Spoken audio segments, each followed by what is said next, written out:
mo na yung effects. Sa boxing, tulad po ng inaasahan, limadong-limado sa early odds betting si Pinoy sensation Manny Pacquiao sa comeback fight kontra American rival Brandon Rio sa Nobyembre.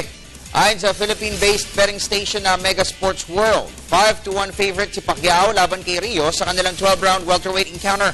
Ang ibig sabihin po nito, ang puhunang $500 para sa panalo ni Pacquiao ay kakabig lamang ng ganansyang $100. Habang ang $100 na taya para kay Rio ay itatabo naman ng $500.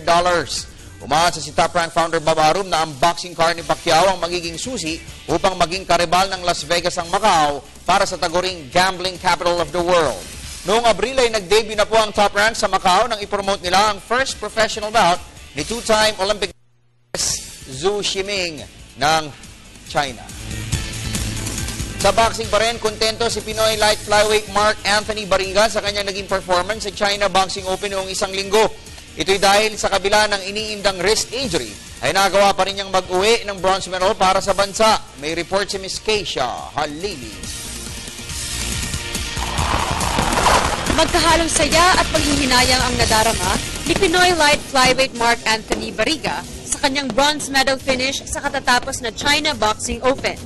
Ayon kay Barriga, sa tingin niya ay kulang pa siya sa kaalaman sa professional rules na ipinatupad sa China Boxing Open. 10-point must system na ang scoring na ipinatupad sa 4-day slugfest, pero pinayagan pa rin magsuot ng headgear ang bawat boxer, bagay na ipagbabawal na sa susunod na buwan ng world governing body ng AIBA. Hindi namin inakala kasi na ganun talaga katindi yung yung rules na bago ngayon. So parang hirap din. Kung tutuusin namin yung kung doon kami kukuha ng sa amateur talaga, panalo kami kasi maganda yung mga patama namin.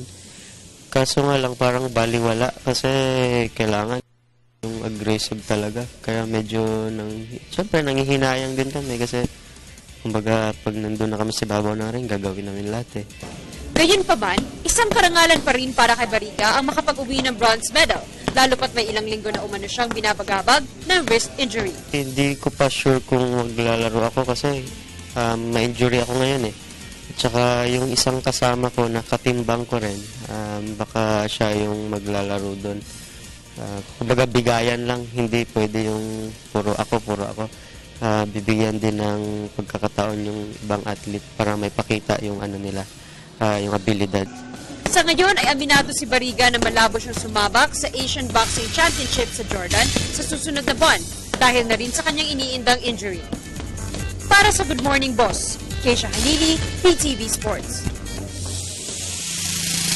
Samantala, optimistiko naman po ang Team Philippines sa kanilang tsansa para sa paparating na Asian Youth Games sa Nanjing, China. Kakatawanin po ng 57 young athletes. Tiwala si Asian Youth Games Chef de Mission Nathaniel Tacpadilla na malalampasan ng Pilipinas ang 1 silver at 1 bronze medal finish sa nakalipas na edisyon ng quadrennial meet sa Singapore noong 2009.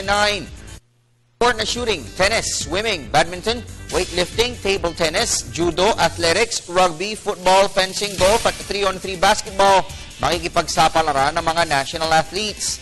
May temang Youthful Celebration and Passionate Asia. Sisikla po ang aksyon sa 2013 Asian Youth Games simula Agosto 16 hanggang sa 24.